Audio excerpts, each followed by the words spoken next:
Everybody ready? Okay, so just add a little bit more to this portrait here and then come around and work with you. But I've also brought in the Lino printing equipment. So does anybody want to do Lino today? Well, I thought you said January, so I didn't think a lot. Okay, that's right. On your email. Yeah. In the email. It says you will get No, I'll do mine. Right, I think in the, no, I was planning to do it 2 weeks here and then back in Lee in January. So, yeah, what I'm planning to do is like have it just in one place at a time. It's just too much stuff to carry around, really. I think that's how I managed to lose my equipment. So anyway, it's there if anybody wants it. If not, I'll do that next week and, you know, bring it back another month.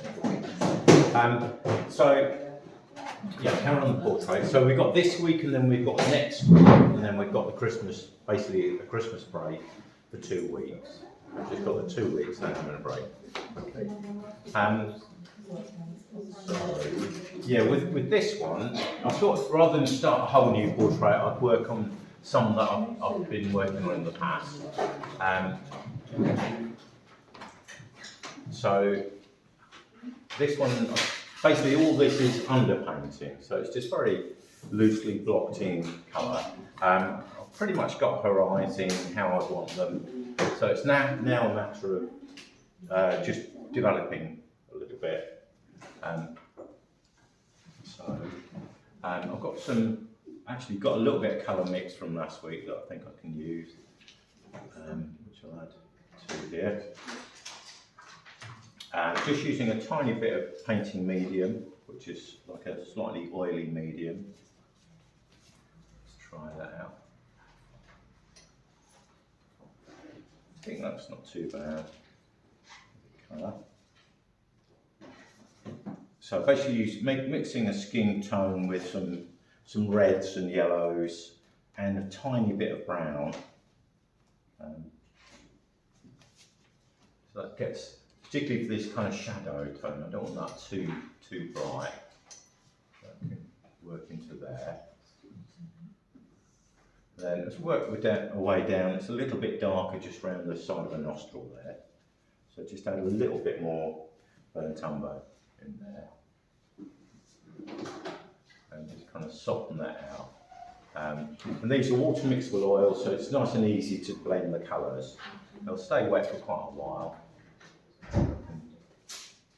Just adjust the colour as I'm working. Let's go back to a slightly lighter tone.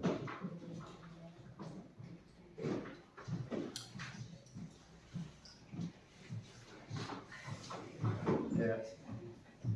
A little bit of shadow just under her nose, just there.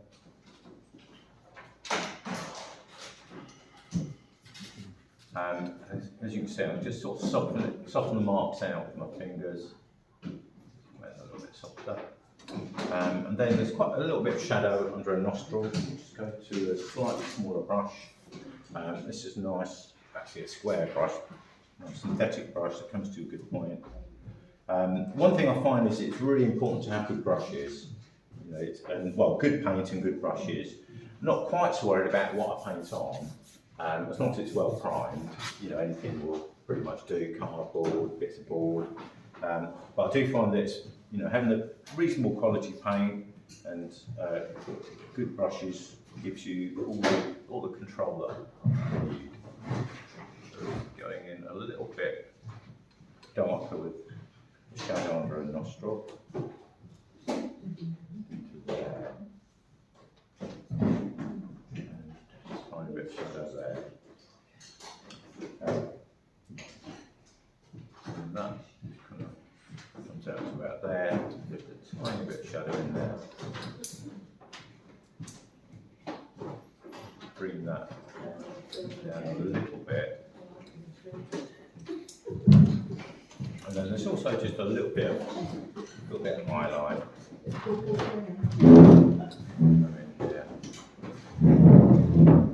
And then from there, I just carry on working down. So we've got a little bit of shadow just under. Rather than go straight to her lips, I want to get that shadow in underneath her lips and a little bit more definition there.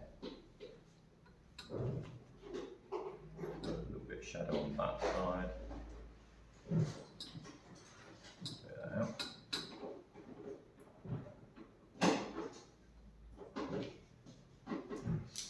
Quite often I find I just keep a couple of brushes on the go, then I can alternate from one to another, rather than keep washing brushes.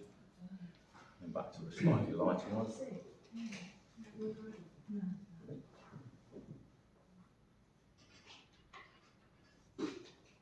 And a little bit more highlight, a bit of yellow in there.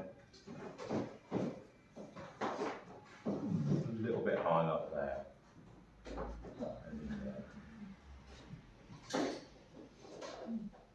And then her lips, I think I'll probably slightly adjust the position of the lips. Move that a little bit.